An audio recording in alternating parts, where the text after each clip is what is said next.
अब पढ़ते हैं ऑर्डर 21। ऑर्डर 21 में पहला वो execution of decree and order under payment of decree.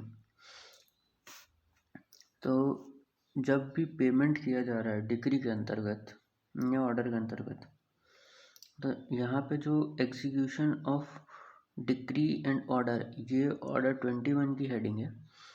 Payment under decree एक सब हेडिंग है।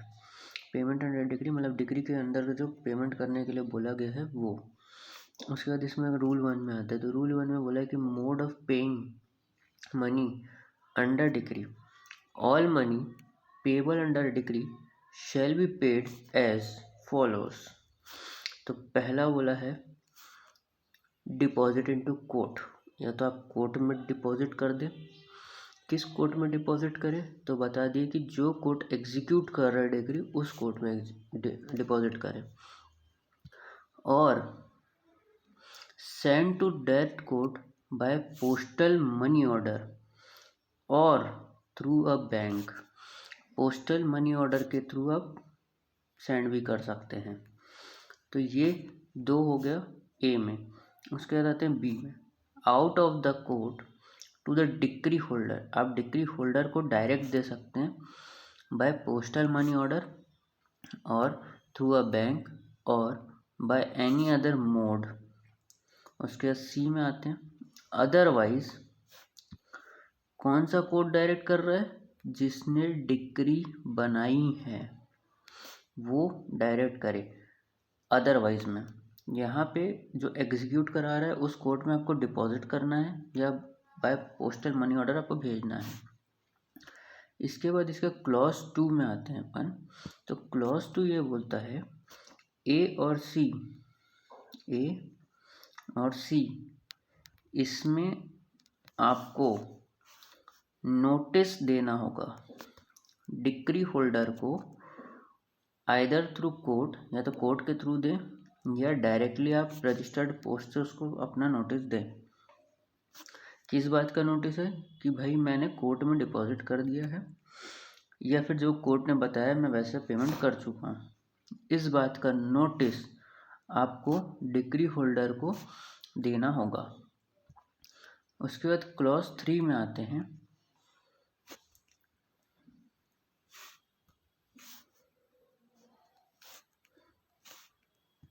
क्लॉज 3 ये बोलता है money is paid by a postal money order और थ्रू अ बैंक।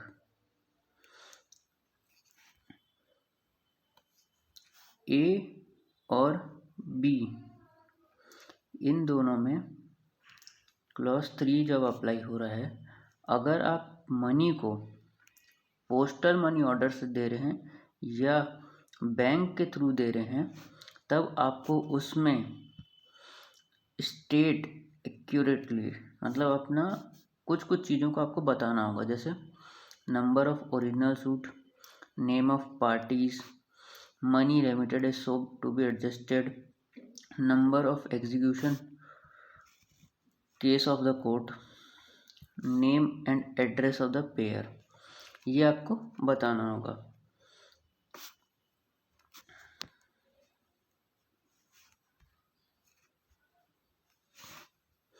अब आते हैं क्लॉज 4 में। यहाँ पे बताया है कि ए और सी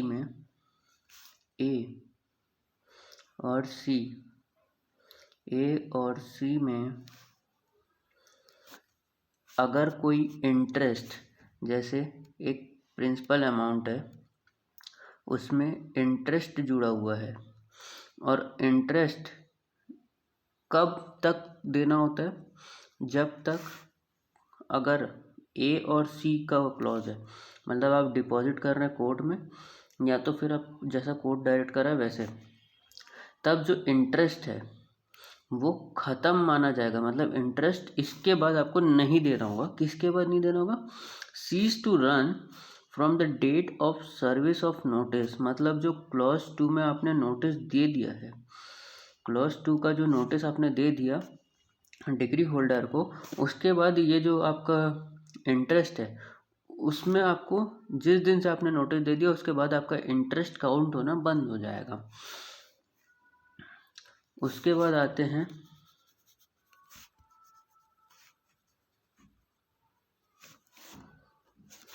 क्लॉज 5 में।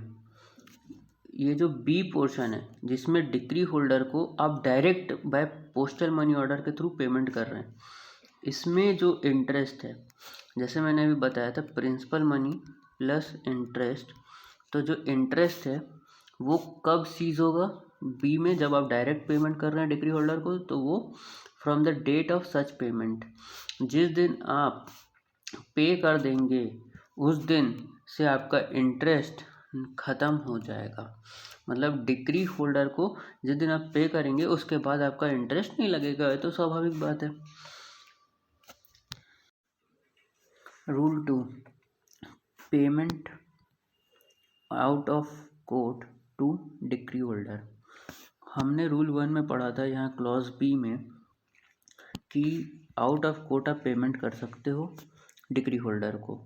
अब इसी का जो सेकंड पोर्शन है वो रूल 2 में बताया गया, payment out of court to decree holder where any money payable under a decree of any kind is paid to out of court, paid out of court, और decree of any kind is otherwise adjusted.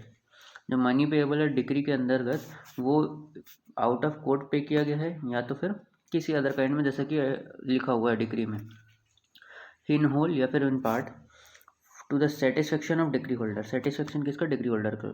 तो यहाँ पे बोला है कि decree holder को जैसे ही पैसा मिलेगा वो सर्टिफाई करेगा उस पेमेंट या उस एडजस्टमेंट को लेके। Whose duty is to execute, और किसको सर्टिफाई करेगा? कोर्ट को बताएगा कि भैया हमारा जो पैसा था वो मिल गया है, और ये उसकी ड्यूटी होगी। किस कोर्ट को बताना है? जिस कोर्ट के पास एग्जीक्यूट होने गया था वो डिक्री।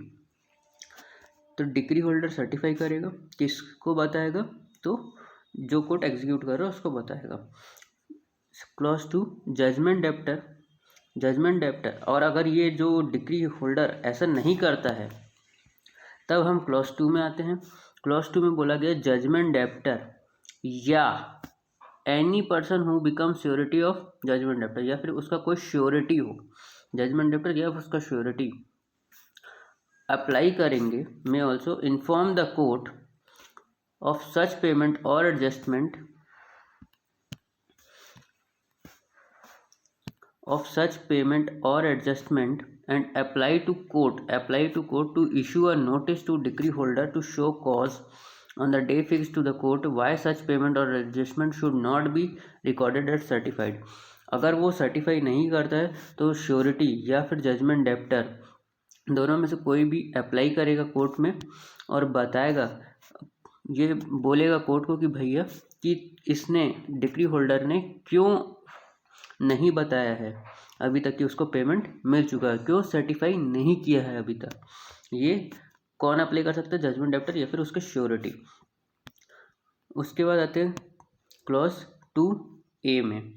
क्लॉज 2A बोलता है नो पेमेंट और adjustment shall be recorded at the instance of judgment debtor unless.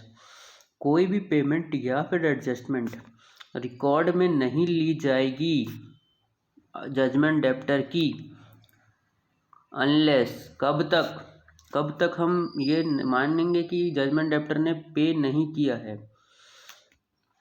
जब तक हमको मतलब कोर्ट को payment is made in manner provided under rule 1। Rule 1 में 3 पेमेंट मोड प्रोवाइडेड है। ये 3 मोड है।